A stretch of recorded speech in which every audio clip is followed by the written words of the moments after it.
آج پردے کے معاملے میں عجیب قسم کے اعتراضات ہیں. کچھ لوگ کہتے ہیں جی پردہ دل کا ہوتا ہے. پردہ چہرے کا تو نہیں ہوتا، پردہ تو دل کا ہے. میں نے ایک بندے سے کہا کھانا بھی دل کا ہوتا ہے، کھانا بھی اسے نہ کھایا کر، کھانا تو منہ کا ہے. تو میں نے کہا پردہ بھی منہ کا ہے. عجیب بات ہے، کیسے پردہ دل کا ہوتا ہے؟ بھائی حیا دل میں ہوتا ہے.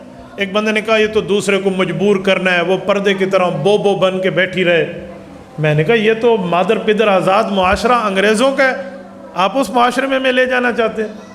ہمارے ہاں تو پردے کا یہ ترتیب ہے کہ سیدہ کائنات خاتون جنت حضرت فاطمۃ الزہرا حضور پاک علیہ السلام کی چوتھی اور چہیتی بیٹی رضی اللہ تعالی عنہا کا جب جنازہ اٹھا ہے، علی میرا جنازہ رات کو اٹھے، اس پر کسی غیر محرم کی نظر نہ پڑے.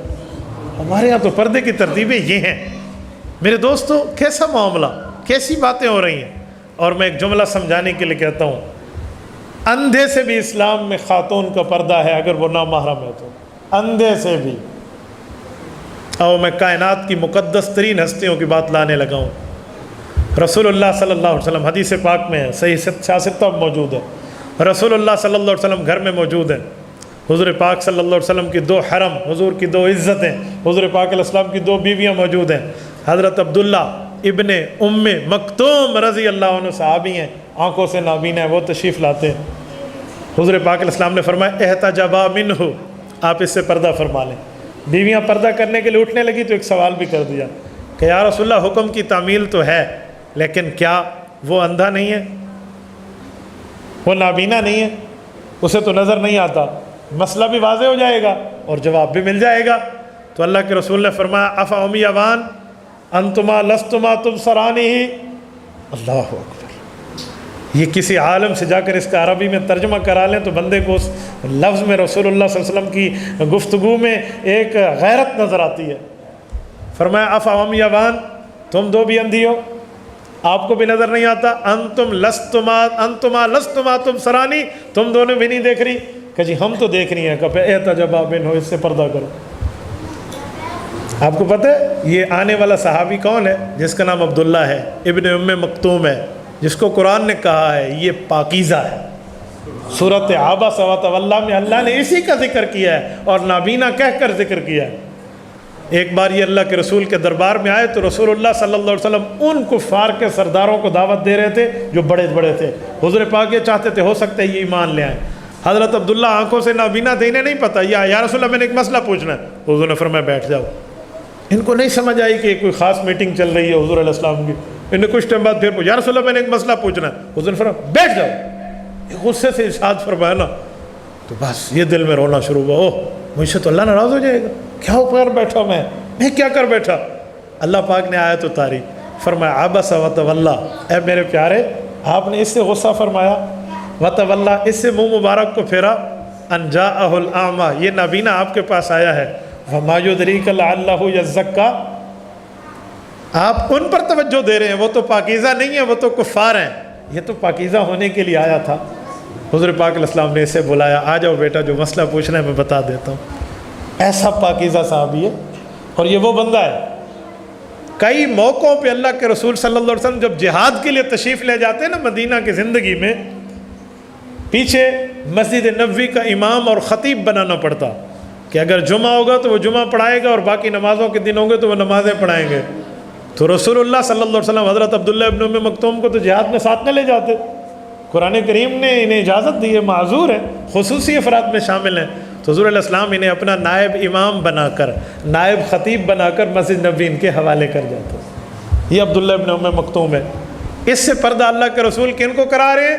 جن کے لیے قرآن کریم کہتا ہے، یہ جو میں نے آیت خطبے میں پڑھی ہے، وَمَن يَقْنُتْ مِنْكُنَّ لِلَّهِ وَرَسُولِهِ وَتَعْمَلْ صَالِحًا نُؤْتِهَا أَجْرَهَا مَرَّتَيْنِ وَآتَدْنَا لَهَا رِزْقًا كَرِيمًا. نبی کی بیویوں تم میں جو تقوی دار ہے، اللہ تقوی دار بیویوں جو تم تقوی اختیار کر رہی ہو، وَتَعْمَلْ صَالِحًا اور نیک اعمال کر رہی ہو، نُؤْتِهَا أَجْرَهَا مَرَّتَيْنِ میں اللہ تم امہات المؤمنین سے وعدہ کرتا ہوں تمہیں ایک نیکی کا بدلہ ڈبل دوں گا. وَآتَدْنَا لَهَا رِزْقًا كَرِيمًا جب جنت میں آؤ گی میں نے تمہاری مہمان کی اکرامی کے لیے بہت خاص رزق تیار کر رکھا. یہ بیویاں رسول اللہ کی ہیں. ان کو فرمایا جا رہا ہے کہ آپ اس نابینا سے پردہ کر لو۔ تو پردے کا تو اتنا اہتمام ہے، اور ہمارے ہاں کسی قسم کا اہتمام نہیں ہے۔ ہمارے ہاں ایک رواج چلتا ہے، ناراض نہ ہونا، ہم سب معاشرے میں شریک ہیں، اور رواج کیا ہے؟ ہم نے ان سے پردے اتروائے ہوئے ہیں۔ کوئی میری اتھارٹی ہے، کوئی میرا اختیار ہے کہ میں اپنی بیوی کا پردہ جس سے رکھوانا چاہوں، جس سے اتارنا چاہوں، یہ میرا اختیار نہیں ہے، میرے رب کا اختیار ہے۔ ہاں، میں وہ اختیار سنا سکتا ہوں، بتا سکتا ہوں، اظہار کر کے دکھا سکتا ہوں، میرا اختیار نہیں ہے کہ اس سے پردہ کراؤں گا، اس سے نہیں۔ آج کل لوگ سمجھتے ہیں شادی کے بعد جو خاوند کو اپنی بیوی پر حقوق حاصل ہوتے ہیں، ان میں ایک حق یہ بھی ہے کہ وہ جس سے پردہ کرائے اور جس سے نہ کرائے۔ جی نہیں، لوگ سمجھتے ہیں بچی پیدا ہونے اور بالغ ہونے کے بعد باپ کو یہ حق ہے کہ وہ جس سے پردہ کرائے، جس سے نہ کرائے۔ جی نہیں، یہ اللہ نے پہلے بتا دیا ہے کس سے پردہ ہے، کس سے نہیں ہے۔ باپ اور خاوند کا اس میں کوئی اختیار کا دخل عمل نہیں ہے، کوئی عمل دخل نہیں ہے۔ اس کی مثال تو ایسے ہے، کوئی کہے بس میں نے وضو کر لیا، اب صبح کی 1 رکعت پڑھوں یا 4 پڑھوں یا 6 پڑھوں یا 8 پڑھوں، میری مرضی ہے۔ ہم کہیں گے وضو کرنا تیری ذمہ داری، نماز کی رکعتیں کتنی ہیں وہ میرے اللہ نے واضح کی ہوئی ہیں، تیرا اختیار نہیں چلے گا۔ اور تیری بچی پیدا ہوئی ہے یا بیوی آئی ہے، اس سے کس سے پردہ کرانا ہے، کس سے نہیں کرانا، اس میں تیرا کوئی عمل دخل نہیں ہے، وہ اللہ نے پہلے بتا دیا۔ حرمت علیکم امہاتکم و بناتکم، و پوری ترتیب 4 پارے کا آخری صفحہ اٹھائے، رب العزت نے پوری ترتیب دے دی ہے۔ کس کس سے پردہ ہے؟ آپ عوام ہیں، میں آپ کو ایک لائن میں سمجھائے دیتا ہوں، آپ اس کو ہر جگہ اپلائی کر لیں تو بس فائنل ہو جائے گا کہ اس پہ لاگو ہوتا ہے یا اس پہ نہیں ہوتا۔ ہر اس شخص سے عورت کا پردہ ہے جس سے نکاح ہو سکتا ہے، یہ فائنل ہے۔ ہر اس شخص سے خاتون کا پردہ ہے جس سے نکاح ہو سکتا ہے۔ یہ اختیار اللہ پاک نے اپنے ہاتھ میں رکھا ہے، خاوند اور باپ کو نہیں دیا، بھائی اور ماں کو نہیں دیا، یہ اپنے پاس ہے۔ ہم لوگ عجیب ہیں۔ ایک جگہ ایک بات ہوئی اور خاوند بیوی کی لڑائی ہوئی، اور اس کے سسر اور اس کی سمدھی تک بات گئی، تو مسئلہ میرے پاس آیا اور میں نے پوچھا جی بات کیا ہے؟ یہ ہماری بیٹی اس کے ساتھ بیاہ ہوئی ہے اور یہ ہماری بیٹی کو اس کے کزنوں کے ساتھ نہیں ملنے دیتا۔ میں نے خاوند سے پوچھا جی کیوں؟ انہوں نے کہا جی اس لیے نہیں ملنے دیتا، میری بیوی ہے، میرا اختیار ہے، میں جس سے ملاؤں یا جس سے نہیں ملاؤں۔ میں نے کہا تم دونوں غلط ہو۔ کہتے وہ کیوں؟ میں نے کہا جو کہہ رہا ہے نہیں ملانے دیتا وہ میرے پاس شکایت لایا ہے سسر بن کے، یہ بھی غلط ہے، اور جو خاوند کہہ رہا ہے جس سے ملاؤں جس سے نہ ملاؤں، یہ جملہ بھی غلط ہے۔ کوئی کزن سے تو ویسے ہی پردہ ہے، کزن سے تو نکاح ہو سکتا ہے، وہ تو ویسے ہی پردہ ہے، خاوند کے اختیار نہیں ہے۔ خاوند کی غلطی یہ ہے کہ اس نے بات تو ٹھیک کری ہے لیکن منسوب اپنی طرف کر دی ہے، وہ کہتا نہیں اللہ کو حکم ہے، اور والد تو ویسے ہی غلط ہے جو کہتا ہے کیوں نہیں ملنے دیتا۔ یاد رکھو، میں ایک جملہ اس سے بڑھ کے کہہ رہا ہوں، بہت سے لوگ اس بات کو بعض اوقات ہضم بھی نہیں کر پاتے۔ ہمارے فقہا نے یہ مسئلہ لکھا ہے فقہ کی کتب میں کہ ہر اس عورت کا اس عورت سے پردہ ہے جو عورت فاحشہ ہو اور جو عورت شریف ہو۔ فاحشہ عورت، جسم فروش عورت، اگر وہ اس معاشرے میں آئے جس معاشرے میں خاتون خانہ ہے، خاتون خانہ گھر رہنے والی عورت ہے، اہل خانہ ہے، شریف گھر میں بیٹھنے والی باپردہ بیوی کا، باپردہ ماں اور بہن اور بیٹی کا اس فاحشہ عورت سے پردہ ہے جو مردوں کو منہ لگاتی ہے۔ اسلام تو اس حد تک بات کرتا ہے، اس میں کوئی مرد اور کوئی عورت کا کوئی عمل دخل نہیں ہے، یہ اللہ نے پہلے فیصلہ فرما دیا۔ آپ کے گھر میں کوئی بچہ کس عمر تک آ سکتا ہے، اس میں بالغ نابالغ ہونے کو کیا آپ چیک کرتے پھریں گے؟ ہمارے پاس کون سا تھرمامیٹر ہے؟ وہ بچہ کہہ دے میں نابالغ ہوں، وہ بچہ کہہ دے میں بالغ ہوں، میں اس کا ماں باپ تو نہیں ہوں کہ میں نے اس کو دیکھا ہوا ہے غسل کرتا ہے یا نہیں کرتا، ہمیں کیا پتہ ہے؟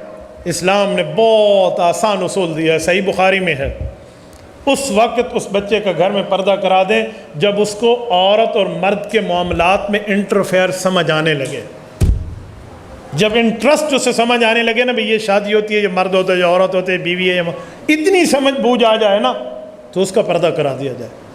ایسے بچوں کو اللہ کے رسول اپنے گھر میں بھی نہیں بھیجتے تھے۔ ایک بچے کو حضرت بلال رضی اللہ تعالی عنہ کے لیے رسول اللہ صلی اللہ علیہ وسلم نے حکم دیا ایک بچہ بلاؤ، بعض اوقات گھر میں کام ہوتا ہے، میرے گھر میں بچہ جائے کام کر کے آ جائے۔